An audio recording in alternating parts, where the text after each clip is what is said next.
आज आपल्या गणोल्याचा म्हणजेच बाप्पाचा जन्मदिवस आहे आणि त्याच्यासाठी आपण काय बनवणार नाही असं होईल का?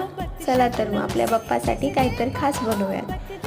तर इथे मी 1 वाटी खोबरं घेतलेले आहे, अर्ध्या वाटी गूळ आणि वेलची घेतलेली आहे। तर ते चांगल्या प्रकारे मिक्सरला बारीक करून घ्यायचं आहे आणि त्याच्यानंतर आता तव्यामध्ये 1 ते 2 चम्मच तूप घालायचे, मिक्स करून घ्यायचं आहे आणि त्याच्यानंतर याच्यात थोडे ड्रायफ्रूट्स टाकायचे आहेत।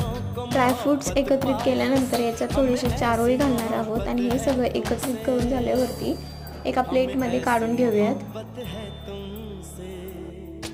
आणि आता साच्याच्या साहाय्याने मस्त असे मोदक बनवून घ्यायचे आहेत।